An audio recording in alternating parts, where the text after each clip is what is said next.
telling you that I am not he is vastly better, so I apologize. We honor and respect him. He had a family emergency, and so we take a little moment of silence here to pray for him. Thank you. My name is Brother Ken Homan. I'm a Midwest Province Jesuit. I work at Georgetown University at the Keynotes Initiative for Labor and Working Poor, doing community organizing work there, and I use he, him pronouns. I'm also I've gone to Creighton University, Florida High School, and Boston College School of Theology and Ministry. It is a delight to be here with all of you this weekend. Many of you who have been here before have participated in the roll call. There are so many new faces and exciting new groups and folks here. We're going to do the roll call a little bit differently. Historically, we used to gather at Georgia, the School of the Americas protest and the teach-in. We would respond with presente to the roll calls, and to the call to community, and the call of the martyrs. But what we're going to do here today is we're going to call 4 names at a time, different schools or institutions. After the 4th name, I'll lift my arm and we'll ask those 4 institutions to say presente. You all understand? New things? All right. If you understand throughout the weekend, feel free to give me some snacks. Can we practice our snacks? All right. Appreciate it. Our first 4 schools and institutions. Ready, wait. All 4 set, right? Georgetown Visitation Preparatory School, Academy of Notre Dame in Alabama, Bellarmine College Prep in California, and Christ the King Jesuit Prep in Chicago.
University of Detroit Jesuit High School.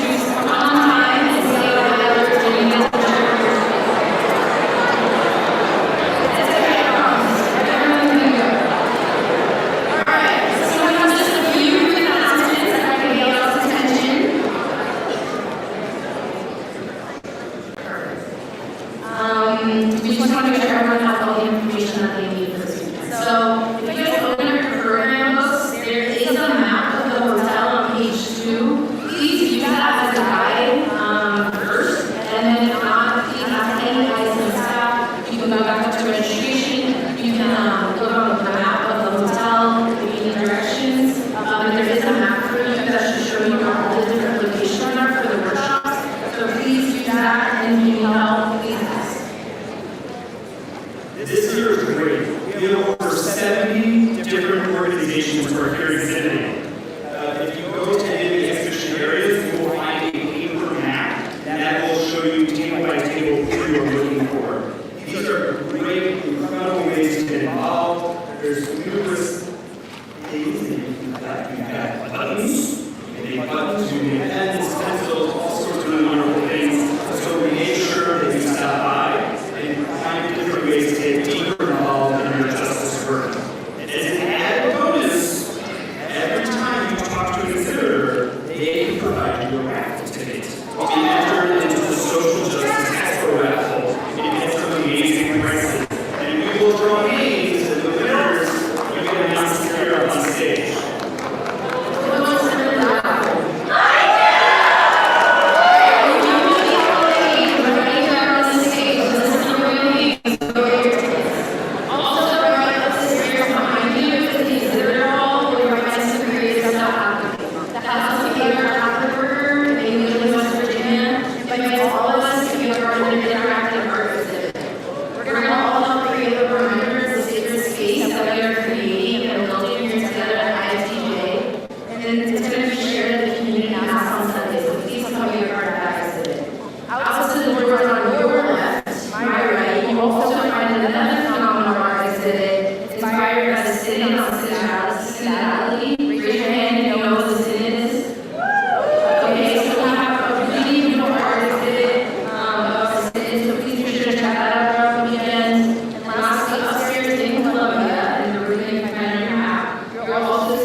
Speaking of photos, we love how many of you love taking videos and photos here at Ignatian. However, if you are not an official photographer, we ask you to stay in your seat for taking photos. And be respectful of those around you, so maybe not hold your phone up the entirety of the speaker pass. But we do want you to take photos and post online, so please make sure you're collecting social media here. If you're worried, all our photos will be available on the 3rd and YouTube next week. People of all faces, we're all being invited to prayer, reflection, or rest, and Boundless Love, multi-faith Thursdays, and Guns and Peace. You can also find that on News. One note that differs from the program, tomorrow the registration table is going to move into the Columbia exhibitor space. So if you need assistance or trying to find staff, please find us there. Our social media team. So you may have seen a couple of streams a minute ago that #IFTJ. And you might have seen that. If not, we will be taking and posting like this. If you're taking to the monument or one of the workshops, here I encourage you to post, but to use that #IFTJ to share the things that you're seeing and hearing. We have a group of alumni from the Ignatian family schools, judges in promotion, writers, editors, judges posts, and the Ignatian Solidarity staff are going to be guiding some of the conversations through social media. So please use #IFTJ. We love that there are lots of people following along from home. The entire weekend's Mainstage events are being live streamed for free. So tell your families, hey, if you want to see where I'm at and what I'm doing this weekend, tell them to join us online at IgnatianSolidarity.net/IFTJ. I have said it in my mouth, so you should send it over. All right, so before we go any farther, we have to take some time to introduce our musicians. So many thanks to Francisco who provided the music for this weekend. Francisco is our musician in residence. He is a cultural worker, a theologian, a singer, and a songwriter.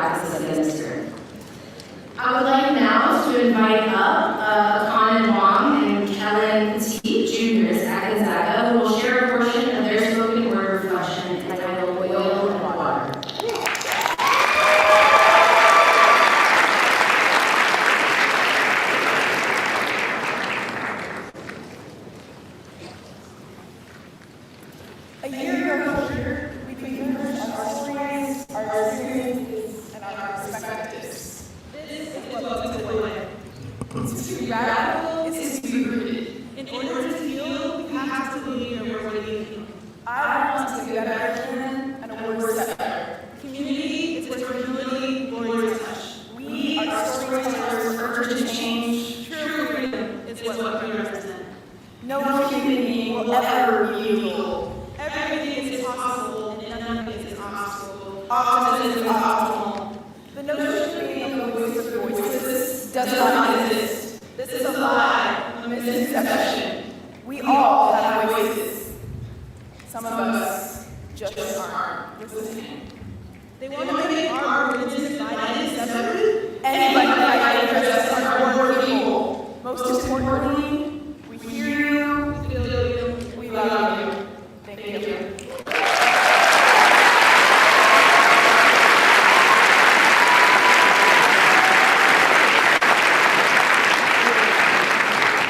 Hope that you will create hard work and meetings like that this week. We're really excited about all of you. Please give a very warm welcome to Ignatian Solid Network Executive Director, Christopher.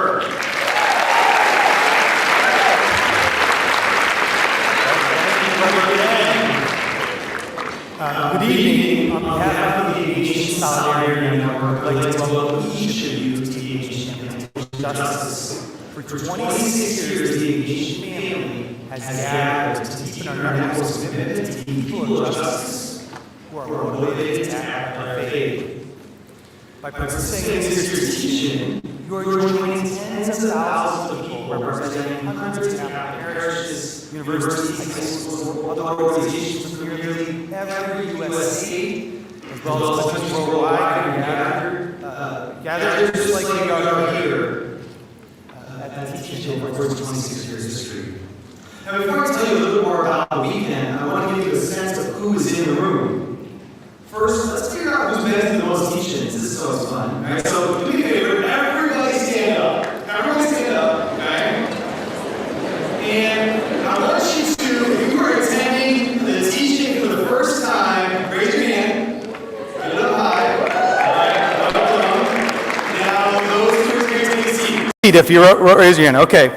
Now, if you're coming for the second time, if you're here for your second time, raise your hand. Welcome back. Take a seat. Okay. All right. If you've been to 5 teach-ins or less, anyone more than 3 but less than 5, okay, welcome back. Take a seat. Good. How about 10 years or less? If you have 10 teach-ins or less, anyone out there? Oh, some. All right. Welcome back. Have a seat. Thank you. 15 years? Anyone 15 years? Yeah. Oh, a couple back there. All right. Cool. All right. Welcome back. Have a seat. I saw Father Malloy back there. That's great. How about if you've been to more than 20 teach-ins? Anyone been to 20 or more? All right. Welcome to our veterans. Excellent. Well, thank you. Thank you. Everyone can have a seat. Okay, now let's get a sense of the networks represented in this crowd. The institutions, over 170 institutions from across the country and beyond. I want to start by welcoming those who've joined us from beyond the United States. First, I want to offer a special welcome to those who have joined us from El Salvador. These attendees deserve special recognition because the teach-in is grounded in the story of the 6 Jesuits and 2 lay women. Because of their commitment to the oppressed, they were murdered in El Salvador 34 years ago at the Jesuit Catholic University there, known as the UCA. Here with us this weekend are a number of people representing the country of El Salvador. First, we have the staff of Christians for Peace in El Salvador who are here with us. If they're here, can they wave? All right, I know they're around. Oh, there they are. Excellent. Welcome. Bienvenidos. We have Padre Luis Edgardo Salazar Aguilar, who heads the Archdiocesan Office of Human Rights in San Salvador, and also serves as a pastor of a parish that is linked to Holy Trinity Parish here in Washington, D.C. Padre Luis, welcome. Where is he? Oh, there he is. Oh, welcome. Excellent. All right. And then we also have Jimena and Jennifer, both students at the UCA in El Salvador, who work at the History Center on campus, where the story of the martyrs continues to be shared with visitors to this day. Where are Jimena and Jennifer? Where are they at? There they are. Welcome. Excellent. All right. So So, bienvenidos, welcome to each of you. I also want to offer a quick welcome, bienvenidos, bienvenue, to our delegates from Mexico and Canada who have traveled great distances to be with us. So, welcome to you. That's a long trip. There you go, good. In addition, we're excited to welcome the many delegations from Jesuit parishes, social ministries, high schools, and universities here in the United States. This includes member colleges and universities of the Association of Jesuit Colleges and Universities, parishes affiliated with the 4 U.S. Jesuit provinces, and high schools that are members of the Jesuit Schools Network, and over a dozen member schools of the Cristo Rey Network as well. We also have members of the Jesuit Volunteer Corps and Jesuit Volunteer Corps Northwest here with us too. And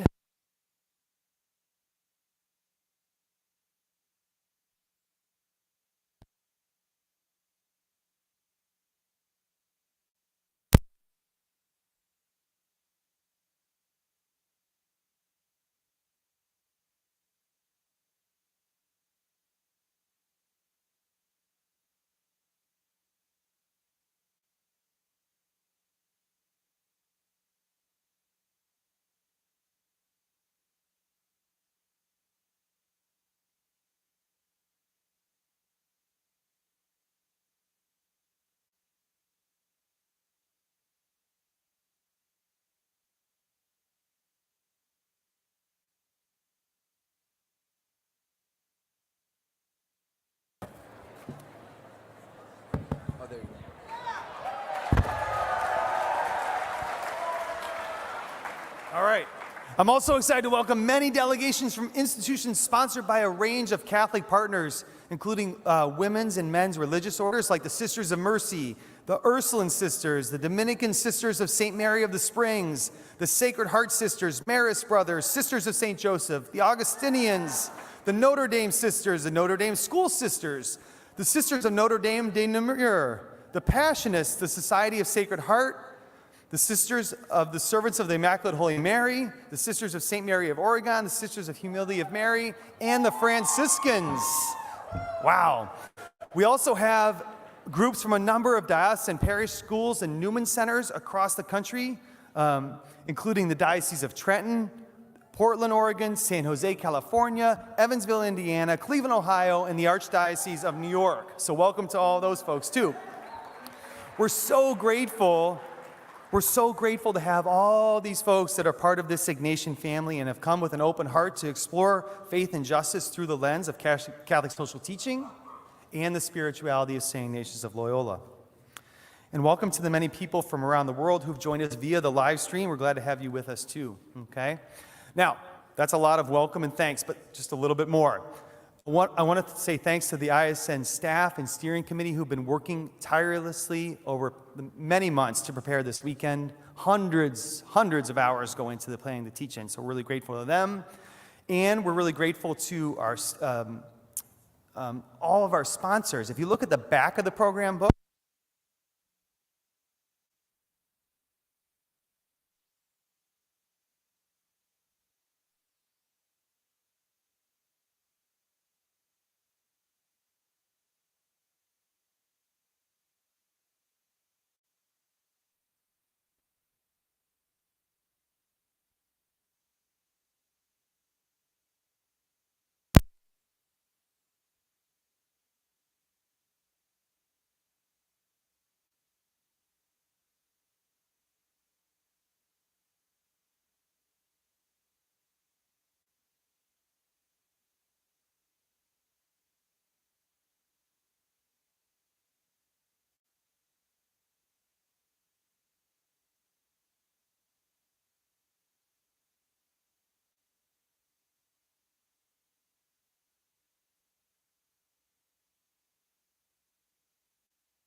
there we go. All right, if you look at the back of the program book, you see all those beautiful logos, right? they are so committed to this work. They're so committed to you being here. Our Loyola level sponsors, the Alliance for Catholic Education, the Catholic Theological Union, the Catholic Volunteer Network, Ethics Ventures, the Jesuit Conference of Canada and the United States, the Jesuit School of Theology at Santa Clara University, the Loyola Foundation, the McGrath Institute at University of San Francisco, and the National Catholic Reporter. There you go. And our Magis sponsors, the Boston College School of Theology and Ministry, Hallow, and Jesuit Volunteer Corps and Jesuit Volunteer Corps Northwest. Also, on page 3 of your program book, you'll see a list of individuals who are committed to making sure that this event is possible, and we're grateful to them too. Now for a little bit about why we're here tonight. When we first gathered 26 years ago, we did so in a tent on the banks of the Chattahoochee River in Columbus, Georgia. I was actually a sophomore in college that fall at John Carroll University. Go Blue Streaks. And I remember the 14-hour bus trip being long, but how energized our group was when we pulled up to a field where a tent was located. There was music, a roll call of schools, and powerful speakers that helped us to begin to understand what being in the middle of nowhere on the edge of a U.S. military base could have to do with human rights and the killing of 6 Catholic priests and 2 women in El Salvador. You see, our location and our intention in gathering at that time were to build on a growing movement of people seeking to call attention to the U.S. role in the torturing and killing of hundreds of thousands of innocents throughout Central and South America, including the murders of the El Salvador UCA martyrs, the 6 Jesuits and 2 lay women that I mentioned earlier, represented in the images here up on the stage. They were killed because of their university's promotion of dialogue and truth, efforts rooted in the gospel, and commitment to working for human dignity. And there were others who were lost as well. St. Oscar Romero, Blessed Retiro Grande, Sister Dorothy Kazel, Ida Ford, Mara Clark, and laywoman Jean Donovan, and thousands of others who died innocently in places like El Salvador, Guatemala, Honduras, and Colombia, to name a few. It was graduates of the U.S. Military School for Latin American Soldiers, then known as the School of the Americas, located at the U.S. military base in Columbus, Georgia, that provided the training to soldiers who would return to their countries and often become some of the most grievous human rights abusers of that time. It's kind of ironic, actually, that the teach-in has come to be here at the Washington Hilton, just 1 mile from the White House, where numerous U.S. presidents of both political parties sustained our government's policies towards El Salvador that ensured over 1 million taxpayer dollars a day of military funding was provided to their country's government throughout the 10-plus year civil war in El Salvador, leaving our country and its citizens, people like all of us, culpable in Central America's atrocities at that time. When the founder of the teach-in, a guy named Bob Holstein, a former Jesuit who left the seminary to become a labor lawyer, as well as a husband and a father, learned of the deaths of the martyrs, he was deeply moved and inspired to act. Visiting the gates of the military base for vigils each November, he did act, participating in nonviolent civil disobedience that landed him in prison for 3 months, and motivated him to create a way for the Ignatian family to come together at the gates of that U.S. Army base in Georgia and call attention to our country's role in the disturbing and violent reality of Central America. And look where the tent is today. It's no longer a real tent stuck in the mud of Western Georgia. Instead, it's a tent of ideas, thoughts, stories, dreams, hopes, and prayers that we are each part of right here. Upwards of 2,000 people gathered in this room tonight to learn, to network, to pray, and for justice. As we gather here this evening, we know that our world faces many challenges.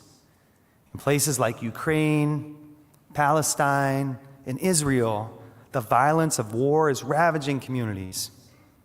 In Mexico, lives have been lost and homes destroyed by Hurricane Otis, one of many storms growing larger and stronger because of a warming planet. The recent shooting in Lewiston, Maine, is a reminder of the ways that gun violence has become a tragic part of everyday life here in our nation. These and many more situations faced across the globe are reminders of why we are here in this place, a safe space where we dig into the complexity, the grittiness, and the reality of our world. We do so knowing that this space is not perfect. There are voices that are not represented, injustices we may not fully address, and perspectives that may not be fully or as effectively present. It's likely we will leave Washington, D.C. with as many questions to be answered as we have answers. But we are here together, boundless and beloved, seeking to learn, valuing this experience of community, deepening our commitment to the values of the gospel, and desiring to be people who put these values into action on Capitol Hill this Monday and in our communities as we return home. The Ignatian Solidarity Network is so grateful that you have come to be with this community this weekend, this Ignatian family. Thank you so much. And now I'd like to welcome Michael and Teresa to lead our opening prayer.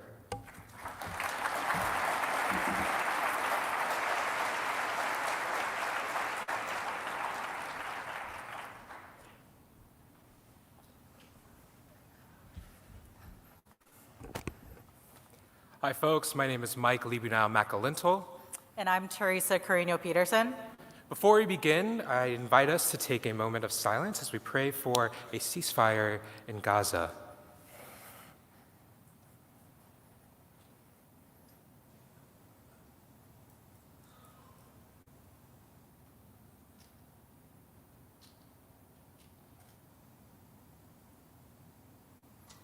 Thank you.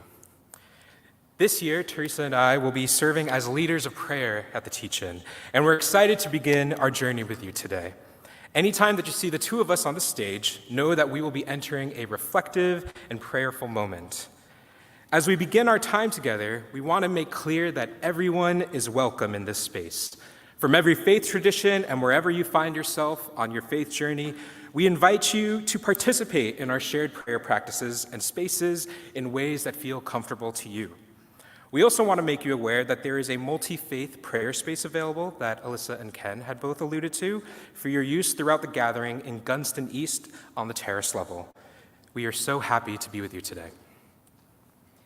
So, Ignatian family, let us pray. We'll use a few embodied prayers during our time together, and please participate in whatever way is possible for you. The theme of our teach-in is Boundless and Beloved. We'll begin our time together with an opening prayer that invites us to openness to who we are becoming. At the start of our prayer, we ask God to be with us in our becoming, because becoming is a state of being. It's not about building something new, but what happens when we open ourselves up and step outside of our comfort zones. Our friends, we invite you to rise as you are willing and or able. Thank you. Let us root ourselves here in this space. Let us go from getting here to being here. And so we invite you to close your eyes. Settle yourself into the earth. Take a deep breath in. Exhale. Know that God is here. Take another deep breath. And exhale. Be conscious of the points of your feet connecting to the floor. None of us is perfect. We are all on the way. As you feel your feet planted firmly and as you breathe deeply, silently think of one way you hope to grow this weekend. God, be with us in our becoming. As we continue to breathe together, on an inhale, slowly raise your arms above your head. and clasp your hands together in a pose of gratitude. We raise our hands toward heaven, grateful for the life we have been given, grateful for the God who walks with us each and every day, grateful for one another, and for the opportunity that awaits us today. God, be with us in our becoming. Now take your hands in prayer position towards your forehead, in a pose that reminds us of the gift of our thoughts. We have the power to choose thoughts that bring us closer to love, closer to one another, and closer to God. We have the ability to discard those thoughts that would lead us to selfishness, hate, and injustice. And so we thank God for the ability to think and to choose those thoughts that empower us to build the kingdom of God here on earth. God, be with us in our becoming. Now take your hands in prayer position to your heart, in a pose that reminds us of the gift of love, the gift of our emotions, the gift of our attitudes. Lord, let us feel the power of your love in our lives and feel the presence of love in one another. Help us to have attitudes that are caring, trusting, and serving. Let us always remember in this pose to give our hearts in love to you. God, be with us in our becoming. And now, friends, take your hands in prayer and extend them to the floor in a pose of action. Let us remember that in this pose, as people of faith, we are called to action. Help us to choose actions that are loving and just. Help us to act even when we are afraid or think our actions will not make a difference. Always, always, let us choose action over indifference. God, be with us in our becoming. Now extend your hands and place them on the shoulders of the people beside you.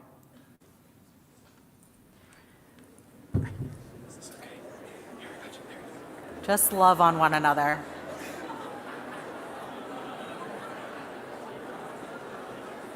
With this action, we remember that none of us are on this journey alone. God, be with us in our becoming. We'll close this time in prayer with an original song by Claire Hitchens, a former Jesuit volunteer in Yakima, Washington.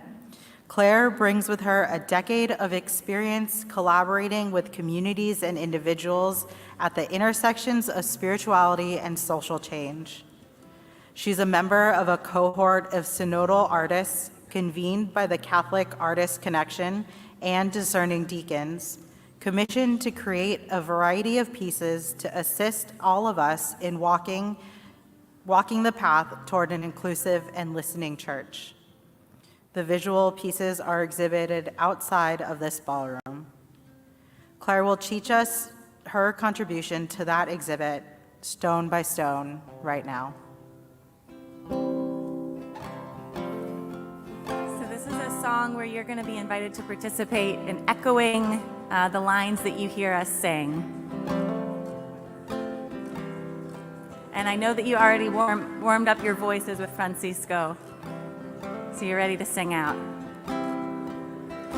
Break down the walls, break down your walls, stone by stone, stone by stone. Just let them fall, just let them fall. Come on, lay down your load, Come and lay down your load. Out from the rubble, Out from the rubble. rocks become stepping stones. Rocks become stepping stones. Walking together, Walking together. we'll become church on the road. We'll become church on the road. part, just listen. Stones that once towered so high, form borders to keep us apart, can no longer block out the horizon. Now our journey together can start. So break down the wall.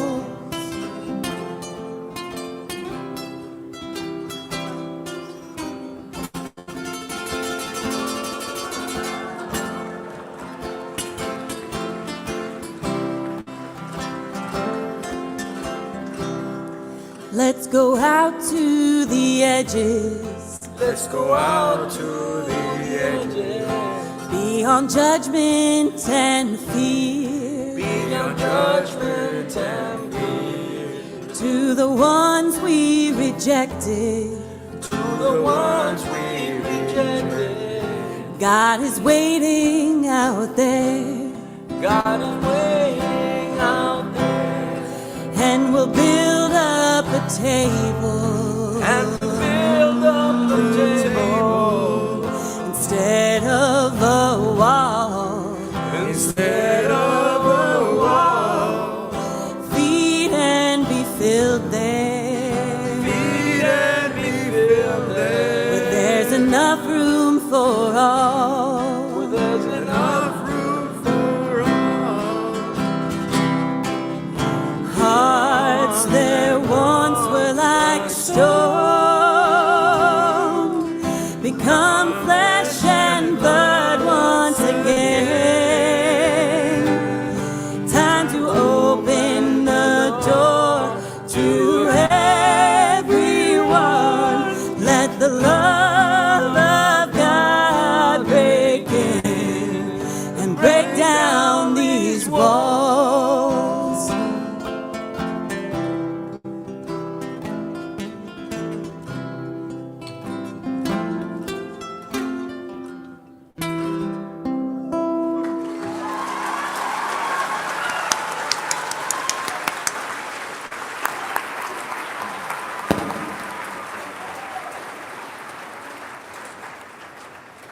And to all of this, as a community, we say amen.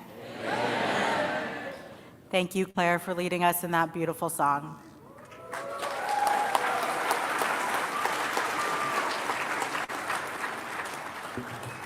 And at this time, I'd like to invite back Mike to the mic to break open our theme, Boundless and Beloved.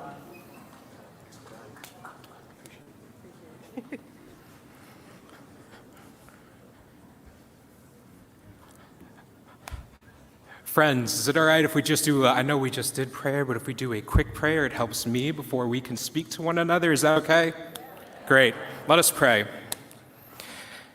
We did not have to be, but we are. For out of love you created us, out of joy you desire us, and gentleness you guide us. So guide us here today, tomorrow, and all our days to come. Amen.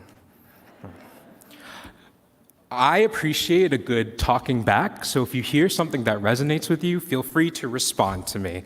I am a practicing Catholic, but also raised by my Baptist and Pentecostal siblings, so please talk back to me if something resonates with you. Friends, I admit that I've struggled with this message quite a bit. I've struggled to think about what it means to be boundless and beloved, to build a future that will outlast us. Because all around us, we see things that aren't as they are. So what do we do with this? How do we make sense? I think of St. Oscar Romero, who was loved by the people and tirelessly fought for justice until his last breath. And so I looked back on the final days of his life and came across this passage from Paul's letter to the Philippians on his last Sunday. Forgetting what lies behind and straining forward to what lies ahead, I press on toward the goal for the prize of the heavenly call of God in Christ Jesus. Whew. What was he thinking when he heard those words, as he meditated on them, as he prepared for the week? Because this was a man upon his arrival who was seen as a safe choice by the Salvadorian government. Someone who might be obedient or willfully ignorant, refusing to see the plight of the poor. And yet, he became none of those things. After the assassination of his friend, Rutilio Grande, Romero transformed into something more.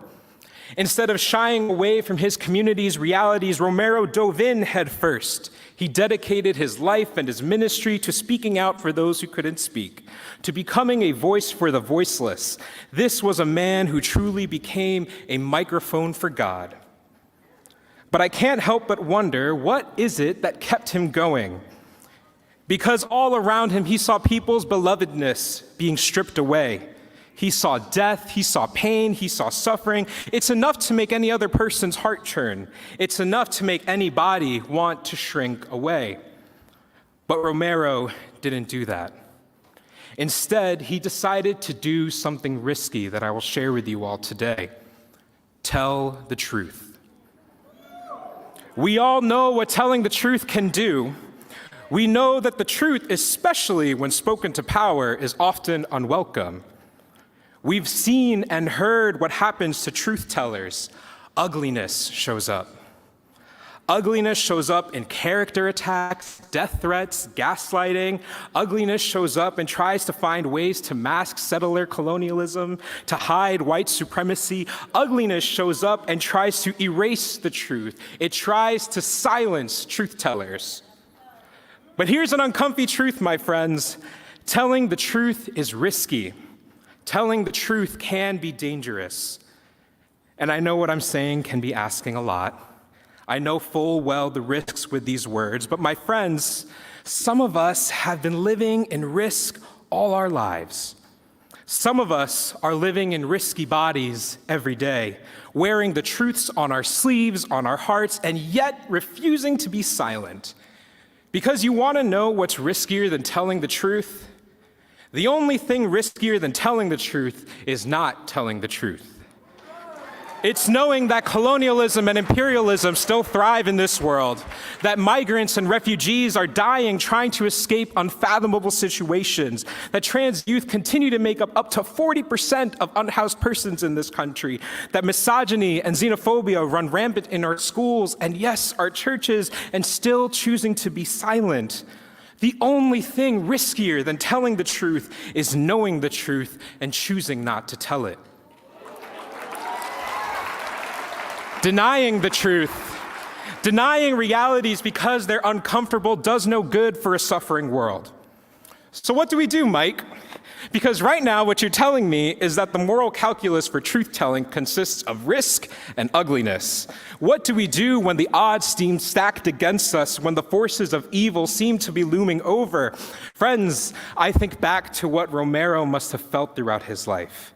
I imagine him pondering every day what would happen to him. I imagine he knew that each day would be or could be his last. I imagine he must have been fearful. He must have been. But on that Sunday morning, I imagine Paul's words were both a soothing balm and a stick that continued to stoke the fire in him. Forgetting what lies behind and straining forward to what lies ahead, I press on towards the goal for the prize of the heavenly call of God in Christ Jesus. Even facing death, he pressed on. Even amid fear, he pressed on. My friends, the measure of this work isn't in our becoming fearless. It is in our ability to do, as the great Green Lantern Abin Sur said, overcome great fear, to look evil and injustice in the face and keep moving forward, to do, as the Reverend Dr. Ebony Marshall Turman reminds us, to keep pressing. Press on, my friends. Press on, beloveds, because we are not done yet.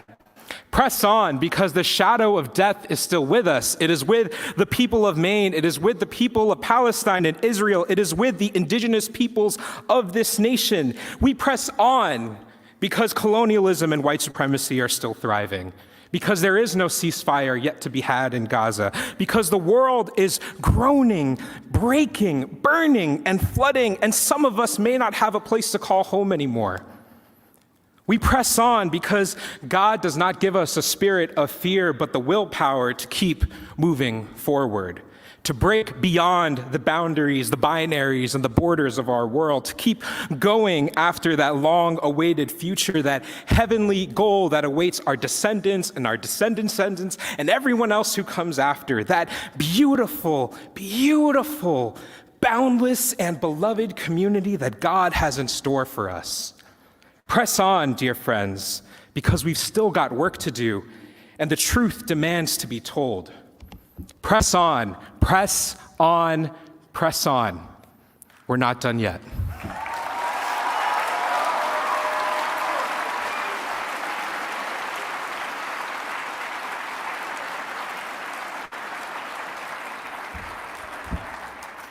Thank you, Mike, Teresa, and the entire IFTJ Prayer and Liturgy Committee for starting us and grounding us this weekend in prayer. I would like to now introduce and welcome our first Ignatian Network speaker, Silas Weinshine, who's a student at Regis High School in New York City.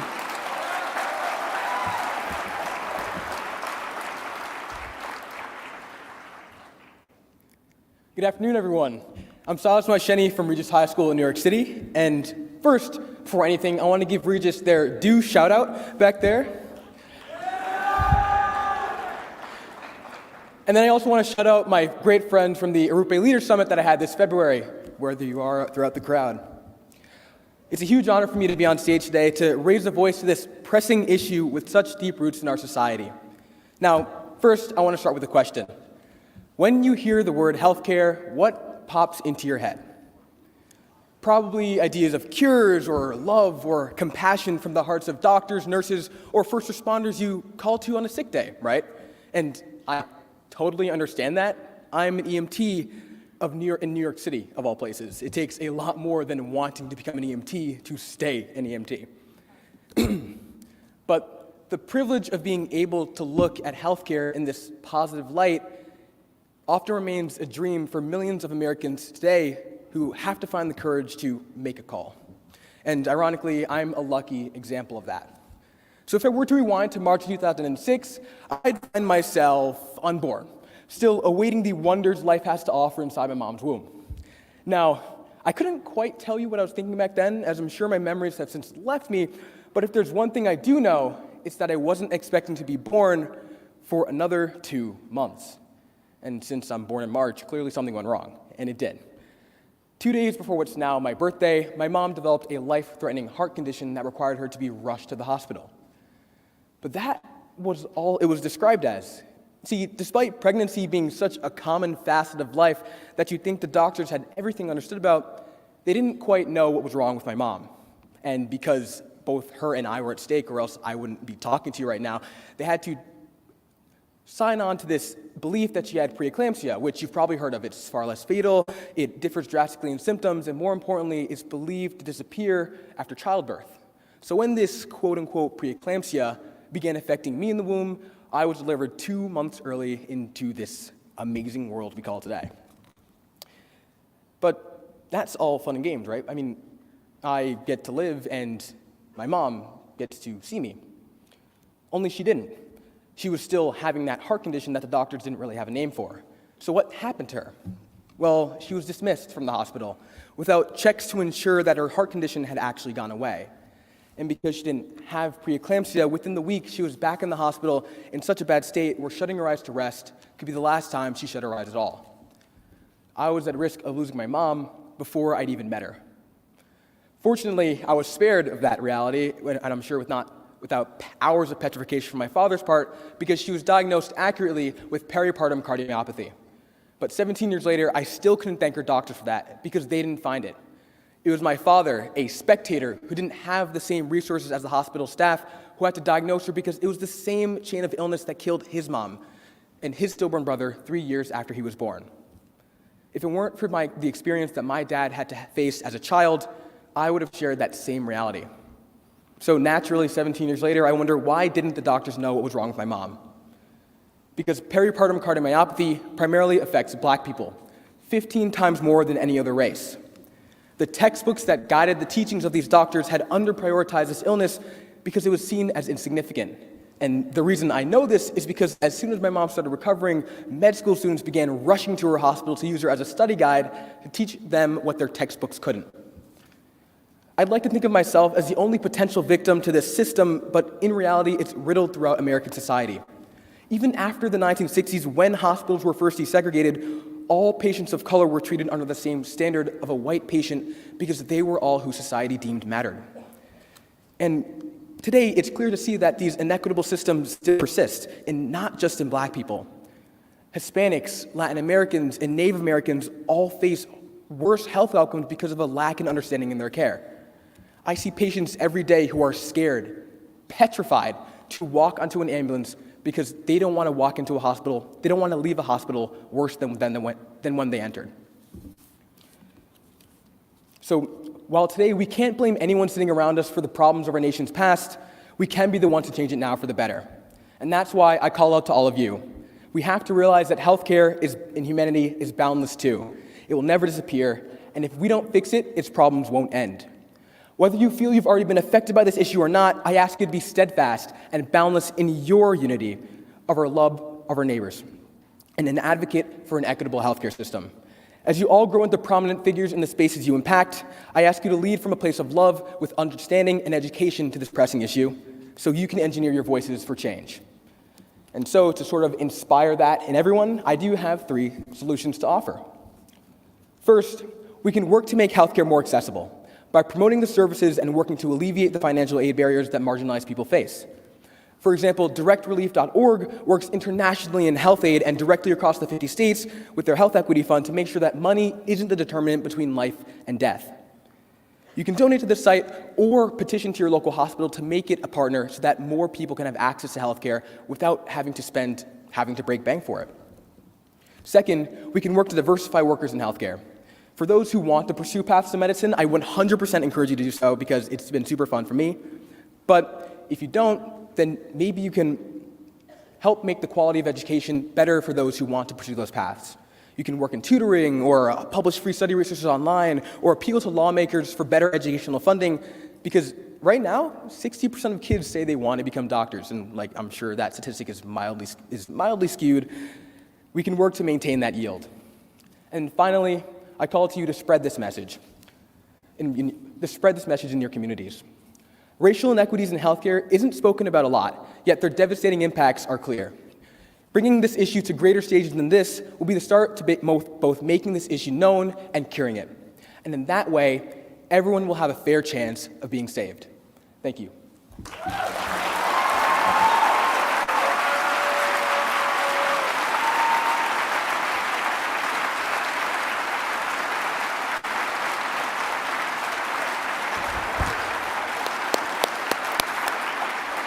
Thank you so much, Silas. We appreciate you. And now let's actually look at our screens and let's hear a word from one of our sponsors.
Thank you to just one of our generous sponsors from this weekend. We appreciate you, and make sure to check out Hallow. We are now excited to welcome our first keynote speaker of the weekend, Monique Trusclair Maddox, who is the Father Charles Curry Memorial Keynote. When Jesuit Father Charlie Curry passed away in 2019 at the age of 88, the Ignatian family lost a giant. Following the horrific murders of six of his fellow Jesuits, their housekeeper, and her daughter on November 16, 1989, Father Curry was tasked with coordinating Georgetown University's response to the murders, including serving as a liaison to the U.S. congressional investigation that would evolve over the next few years. Father Curry took great risk to uncover the truth of Salvadoran and U.S. government complicity in the deaths of the Uca martyrs. In 1997, he joined with Bob Holstein, a former Jesuit who was deeply moved by the Uca murders, to mobilize the network of Jesuit institutions to call attention to the role of the U.S. funding and military training that led to the martyrs' killing.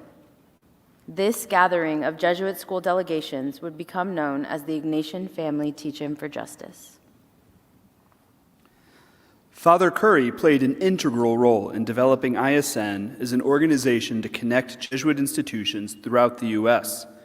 He became one of ISN's founding board members and advocated to ensure that the value of ISN was understood throughout the Jesuit network and larger church. We would not be in this room tonight if it were not for Father Curry. To honor Father Curry's legacy, we have designated our first keynote of the teach-in as the Father Charlie Curry Memorial Keynote. And now, to our wonderful speaker, Monique Trusclair Maddox.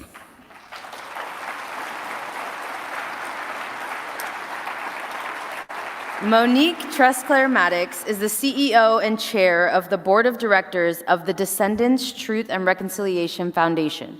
She is a fifth and sixth generation granddaughter of Isaac Hawkins and a fourth generation granddaughter of Nace Butler, two of the 272 men, women, and children who were enslaved by the Maryland Jesuits and eventually sold in 1838 in an effort to save Georgetown University from financial ruin.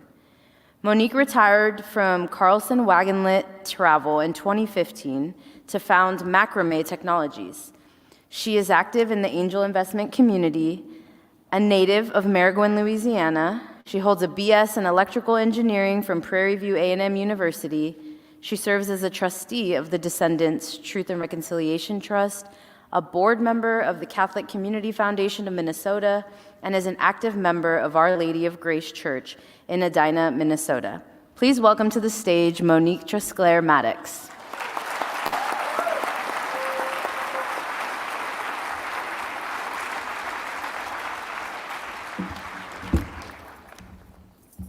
Hello. I am grateful to be here this evening to hold space on the main stage at the Ignatian Family Teach-In for Justice. This is my first teach-in, so if you're also attending for the first time, let's find our way together. I am Monique Trusclair Maddox. I was raised in the Deep South in Iberville Parish, Maringouin, Louisiana, to be exact, taking my first sacraments in Immaculate Heart of Mary Catholic Church. I currently live in Edina, Minnesota, which is in the Midwest Jesuit province. I have remained active in my church and Catholic community, faithfully attending Mass at Our Lady of Grace Catholic Church, where I served as trustee of the corporation for the past 6.5 years, and where my husband Roderick and I have served as a marriage mentor couple and as lay contributors to the formation of diocesan priests.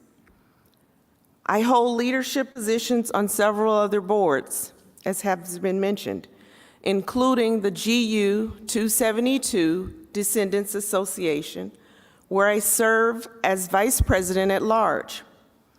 I am the incoming chair of the Finance Committee on the board of the Catholic Community Foundation of Minnesota, which is entrusted with shepherding more than $500 million in assets, and the Descendants Truth and Reconciliation Trust, and the foundation, where I serve as board chair and CEO. Most recently, I joined the advisory board of the Initiative on Restorative Justice and Healing. My husband, Roderick, and I have one daughter, Simone, who is currently a PhD candidate in ecology, evolution, and behavior in the College of Biological Sciences at the University of Minnesota.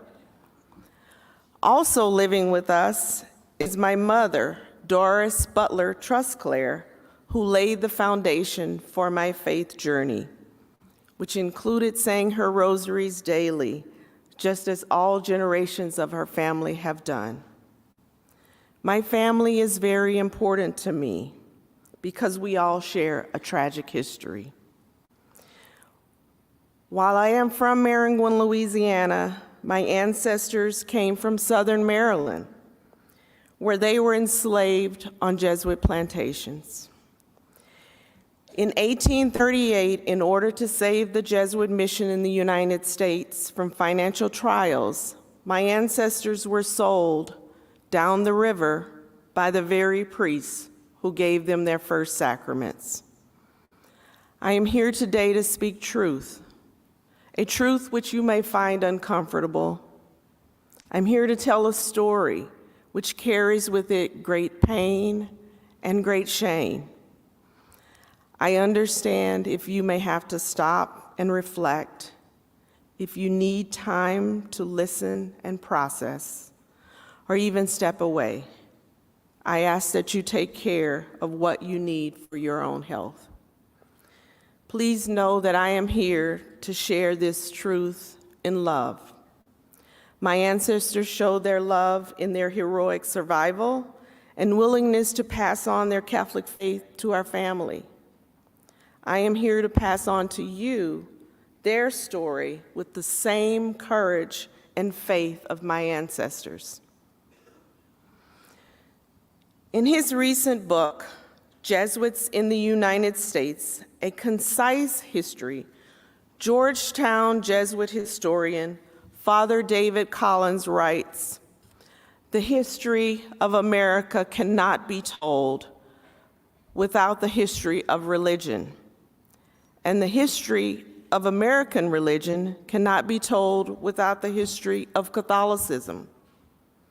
And the history of Catholicism in America cannot be told without the history of Jesuits in America." My ancestors, Isaac Hawkins and Nace Butler, which is short for Ignatius, are central to this history. They are as integral to the history of Catholicism in the United States as Father Andrew White, the first Jesuit to settle in Maryland in 1634, and Archbishop John Carroll, the first Catholic archbishop in the United States and founder of Georgetown University. But you will not read about my ancestors in your history books. I did not learn my family's history until 2016 in a New York Times article with a photo of someone from that little town of Maringouin standing in the cemetery where my father is buried. It grabbed my attention with a grip that I could not release. That article held me in bondage. Imagine learning your family history in this way. I almost cannot put into words the feelings that ran through me the moment I learned that my family was owned and sold by my own church.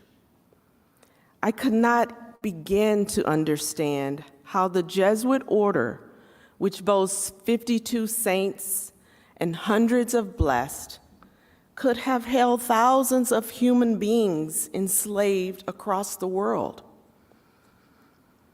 When I accepted Chris Kerr's invitation to speak to you today around the theme Boundless and Beloved, I prayed over the mission of the Ignatian Solidarity Network to network, educate, and form advocates for social justice, animated by the spirituality of St. Ignatius of Loyola and the witness of the Jesuit martyrs of El Salvador and their companions. As a Catholic and a Christian, I believe that we're called to advocate for social justice in our church and in our world. I also know that social justice has a past, a present, and a future.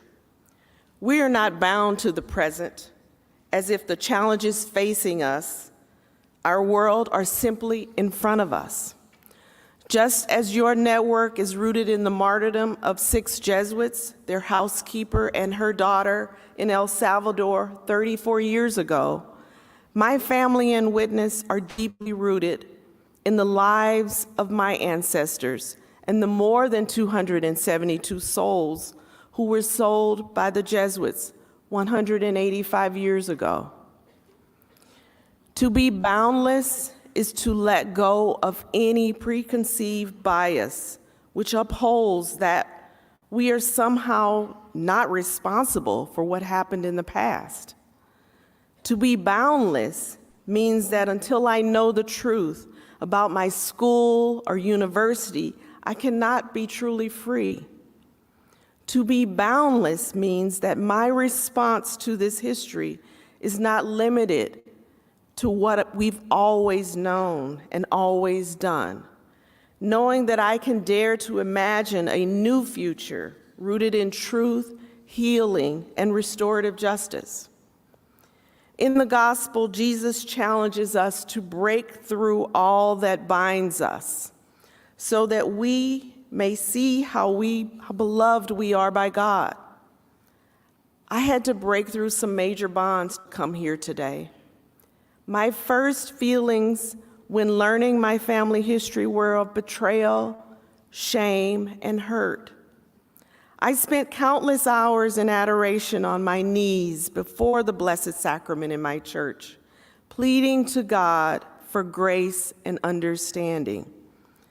To be boundless often begins by finding ourselves alone before God, begging for grace and wisdom.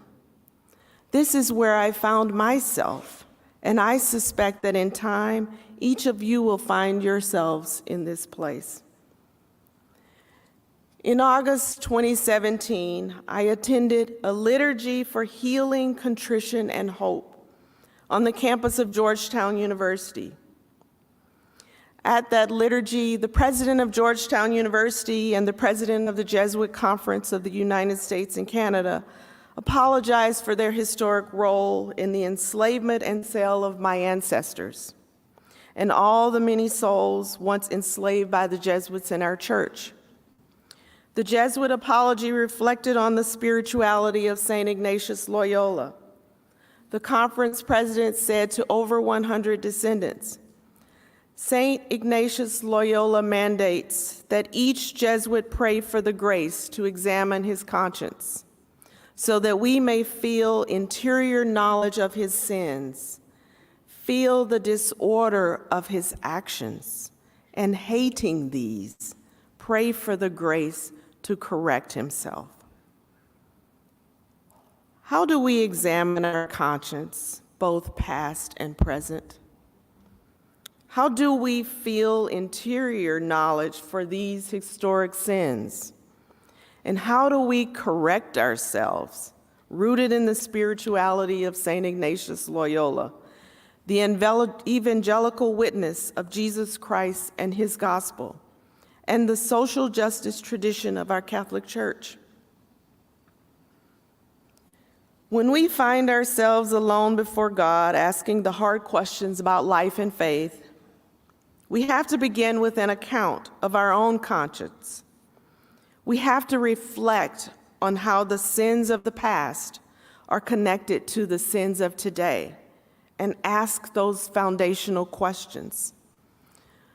What have I done for Christ?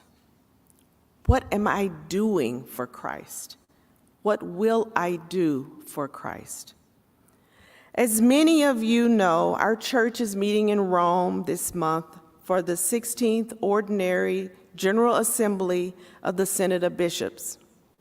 In this first session, they are contemplating the themes of communion, participation, and mission for a synodal church. In this first session of the Synod, they're using a document called the Instrumentum Laboris, Latin for working document.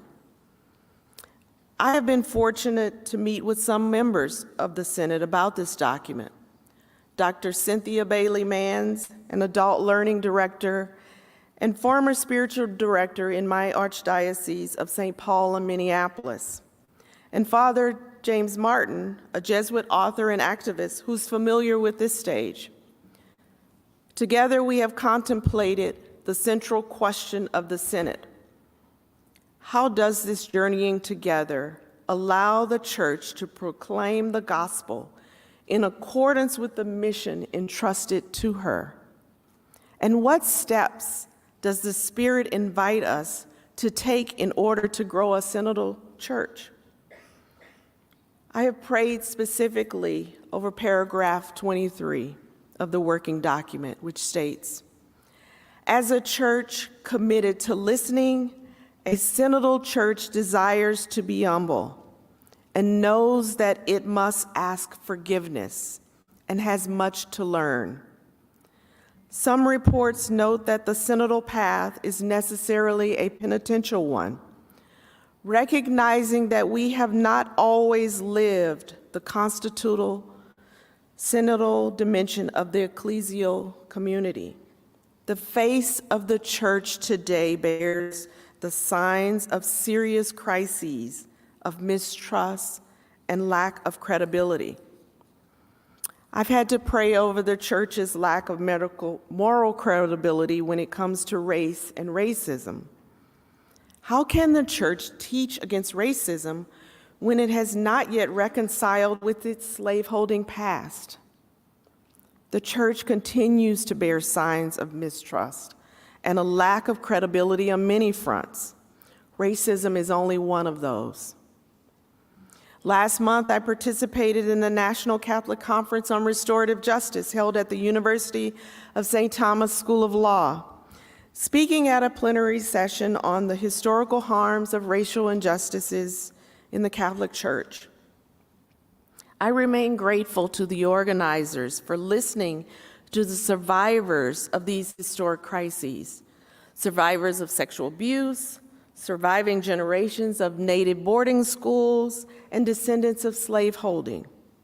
A common thread woven through each of our testimonies was this: listen to the survivors, learn from the descendants, and while discerning, trust us to lead the church to a place of restorative justice and healing.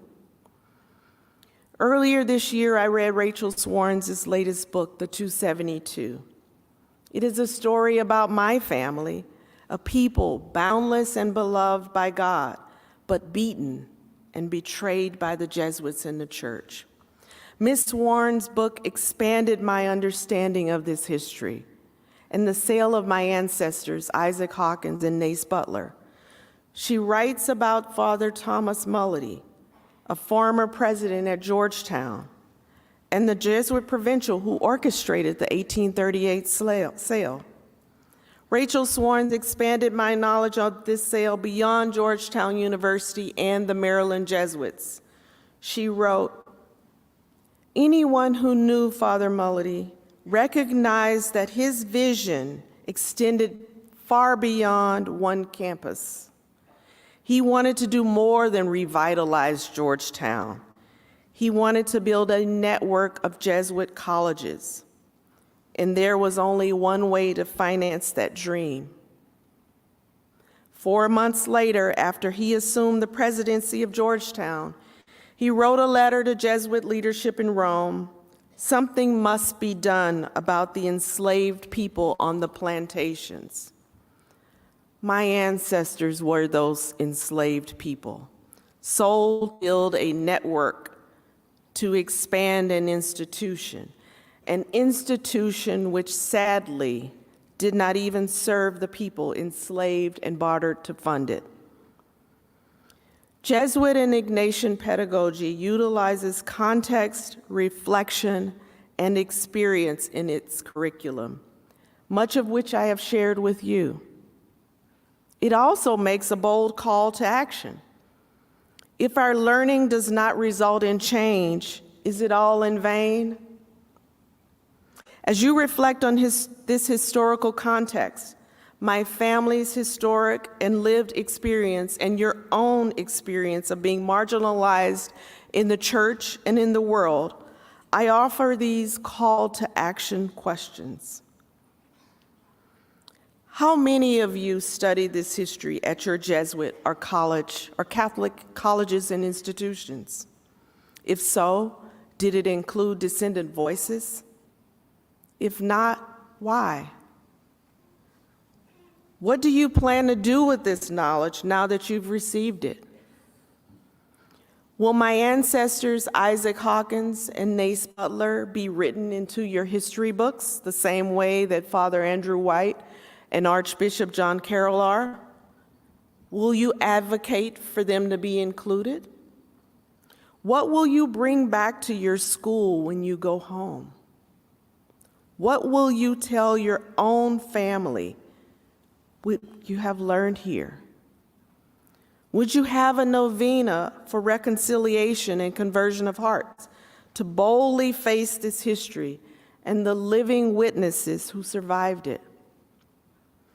The prophet Jeremiah once challenged God because he thought he was too young for his voice to count. Jeremiah said, "I do not know how to speak. I am too young." But the Lord said to him, "Do not say I am too young. You must go to everyone I send you to and say whatever I command you." Jeremiah's prophetic voice became a source of peace and justice in his age. Trust that you can do the same in your own time. I want to leave you with one final piece. In a 1962 essay in the New York Times, James Baldwin wrote, "Not everything that is faced can be changed, but nothing can be changed until it is faced." I thank you for facing this past with me tonight, and I pray that you can be the future change that will make each one of us truly boundless and beloved. Thank you.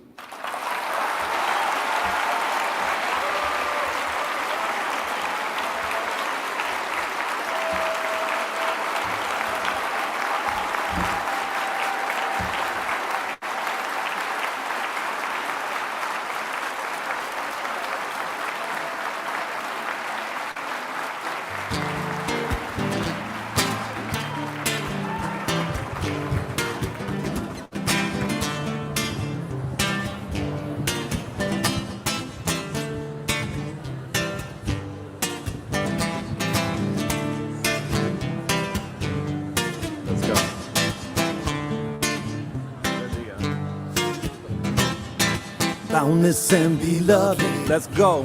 We are becoming boundless and beloved. We got each other, boundless and beloved. We are becoming boundless and beloved.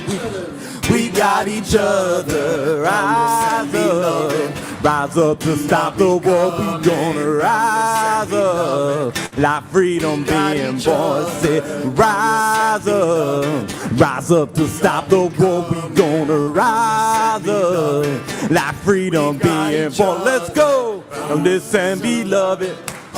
We are become, sing it with us, boundless and beloved. Say, we got each other again, boundless and beloved. We are becoming boundless and beloved. We got each other. Say, rise up, rise up to stop those. Say, rise up like freedom being born. We gon' rise up to stop the war. Sing it with us, rise up like freedom being born.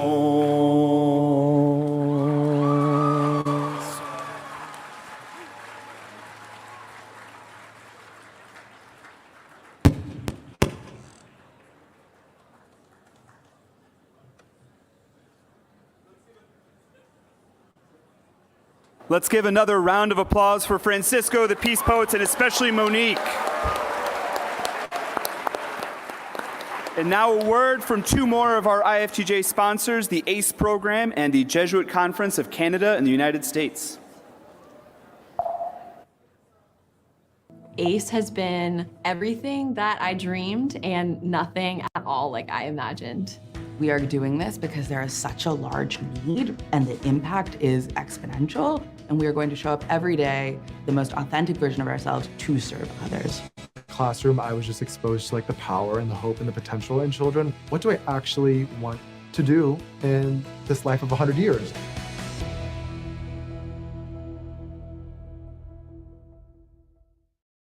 When I came to Fordham, I started pre-med. I especially enjoyed the competition, but that wore off very quickly. I really never had a desire to be a doctor. It is not that hospitals were interesting to me. All I really wanted to do was love God and to love people. One of the things that really drew me to the Jesuits was the story of the Salvadoran martyrs. They confronted the reality of their lives being taken from them as a direct result of their efforts to live love in the world in the same way that Christ did. That is what a Jesuit vocation is.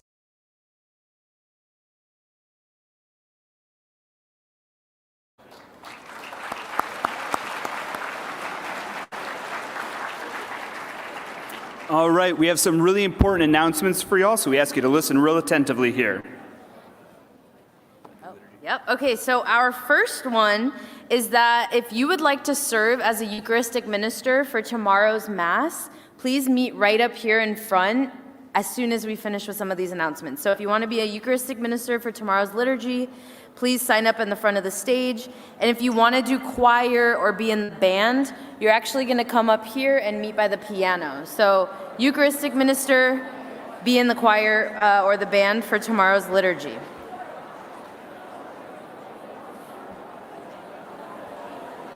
I'm going to wait till we're quiet. Thank you. This evening prayer for the Jesuit martyrs will take place here in the ballroom at 9:10. All Jesuits, vowed religious, and anyone who would like to participate in the prayer for the Jesuit martyrs are asked to meet in the back of the ballroom directly after these announcements to sign up. We would like a moment. Any Jesuits in the room, please stand up so we can thank you for being here this year.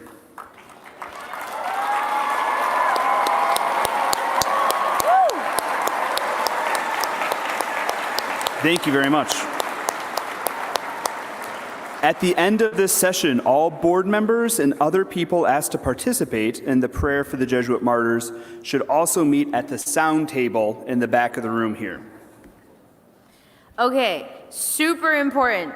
T-shirts for this year. In case you haven't seen our new career as models, we have been modeling this year's t-shirts, so make sure to check out the IFTJ store right up the stairs where you can not only get this year's shirt, if you've been before, like you kind of collect them, it's a thing, I have them each in a drawer. And so make sure to get this year's shirt, and you can also check out the table for really other cool social justice merchandise. Every time I go to the store and to the table, I just say, here, just take all of my money. So make sure that you stop by there. And also the exhibitor space right up the stairs in the ballroom. Remember that we're doing a raffle. So if you want tickets for the raffle, you have to get into the Social Justice Expo tables, and that's how you're going to get your raffle tickets. So make sure to head up for the collaborative art project. You can take selfies with the Pope. You can check out all of the other great exhibitors and get your raffle tickets. Just a couple more announcements. Bear with us here, everyone. For those of you who are joining the t-shirt swap, for example, if you want the great shirts from previous years, be sure to bring your t-shirts with you to tonight's gathering. You will not have time to run up and get them run back, so make sure you bring them with. Especially for our chaperones and moderators, we will begin promptly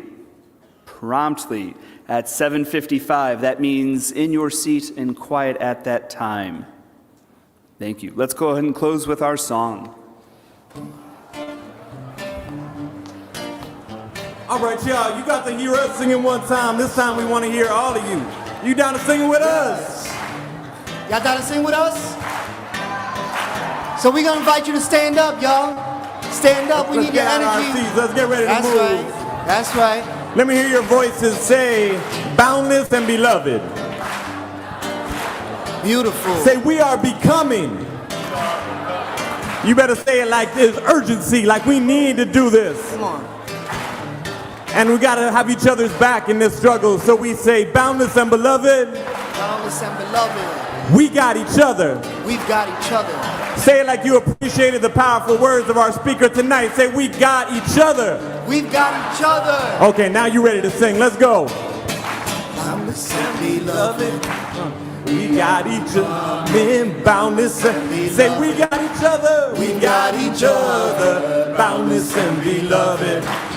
We are becoming boundless and beloved. Say, we got each other. Get louder. Boundless and beloved. We are becoming boundless and beloved. We got each other. Boundless and beloved. We are becoming boundless and beloved. We've got each other. Rise up to stop the war. We gonna rise up. That freedom being born. We gonna rise up. Rise up to stop the war. We gotta rise up. That freedom being born. And beloved. We are becoming boundless and beloved. You gotta sing that to each other now. Tell each other. Boundless and beloved. We are becoming boundless and beloved. We got each other. Boundless and beloved. We are becoming boundless and beloved. We got each other. My bad if my voice is a little tired. Excuse me if I'm speaking to the choir. My bad if I don't know if y'all noticed, but the world's on fire. But I'm inspired by the dreams of the young ones. I see the fire in your eyes like the time's come. Got a spray can, take up to the White House. Let the world know that we ready for our peace now. Listen, sing it, y'all. We are becoming boundless and beloved. Let's go. We got each other, boundless and beloved. We are becoming boundless and beloved. Let's try rise up, ready? Rise up, rise up, rise up to stop the war. Rise like freedom being born.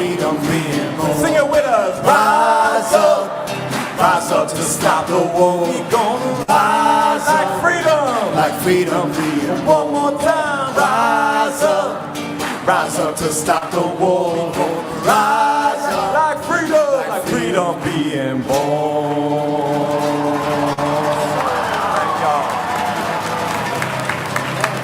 Thank you so much. Thank you for singing.